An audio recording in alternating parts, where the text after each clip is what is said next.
Hey everybody, video game journalism, am I right? Ha ha! Now I have no more energy for the rest of the video. Alright, the video is done. Have a good one. Skip it up and that up! So, one of the things that I've noticed, and I have made mistakes before too, granted I've never considered myself a video game journalist. I try to always cite sources. Pretty much in every single video, I always have links to sources that I cited saying where I got the information from. But one of the things I noticed is that you could go to GameSpot, and GameSpot got its information from IGN, and then IGN got its information from Kotaku or whoever, or VG247. And in the end, they all get their information from the same source, and that same source could be a complete pile of crap. This actually happened relatively recently. There was another example, not the one today, but this happened back on February 11th, where John over at Good Vibes Gaming pretended to be a Nintendo insider and made a Twitter account called, here it is, Waddle Dee Knows, and he didn't know anything. What he did is he had a bunch of protected tweets and things that came true he made public, so people, they would see the old dates on these tweets and be like, oh my god, this guy knew everything. He says it right here. This account was an experiment to see how easy it is to fake it and make it. Yeah, I guessed everything in the direct and deleted the stuff that didn't show up. I then said weird shit to catch people off guard, like in Kanto, or tell them what they wanted to hear with GoldenEye. I wanted to see how easy this was, and unfortunately, it's very easy. 2,007 hours, 2,000 followers. VGC claimed me to be an expert source, but report on some Twitter account they didn't even attempt to verify. Ooh, yeah, ooh. I hope this can become an example to not randomly trust faceless, anonymous profiles. Well, no, John, as much as you did amazing work right there, well done, that's not going to happen. You know why that's not going to happen? Because every news place wants to be the first to get the news out.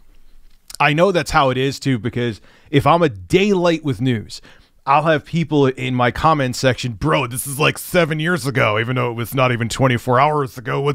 You're a day late and $1 short on this. It just came out. But that's how people think. People want news, gaming news, or news in general, ages like spoiled milk in the hot sun, and everyone wants in right when it happens. And oh, I should do some more research on this. I don't want to do the research. I want to be the first out there with the story. This is why a lot of times people are like, Rich, why didn't you? Everyone else had this story up 4 days ago. Why didn't you? I'm like, because I just want to. And there have been times where the stories ended up being misinformation. I'm like, oh, thank God I did not report on that, because everyone would be up my ass saying, Rich, you reported on fake news. You just wanted to get a story out. And I still screw up from time to time. But that's why sometimes I wait, because I want to make sure the stories aren't big piles of crap that I will get dog piled on for putting out misinformation. Not willingly, but it happens. So I rather mitigate that as much as possible. And still from time to time it happens.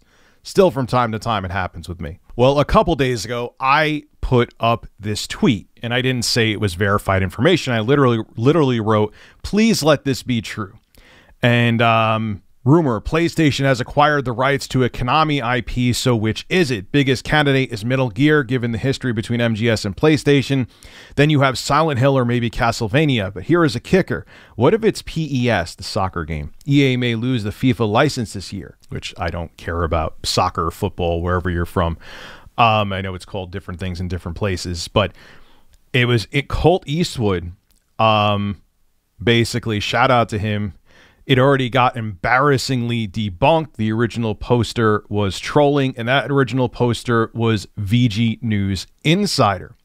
Now, there is a video put up by MBG, who is a YouTuber who trusted this VG Insider source, which a VG News Insider, excuse me, and he was making it like this guy, this VG News Insider, was the de facto source for all the information on PlayStation.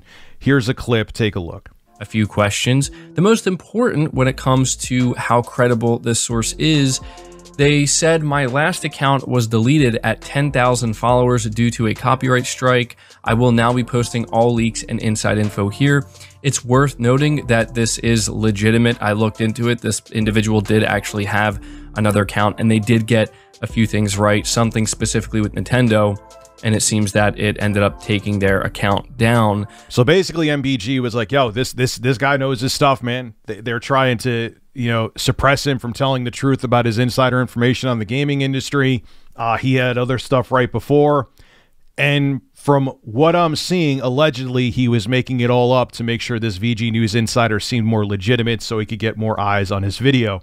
And what's funny is this Twitter account, VG News Insider, wrote this and showed a clip of his video. You want an actual leak? Tasteless and YouTube news channel lies to audience. And that's the clip you just saw from me. You know what?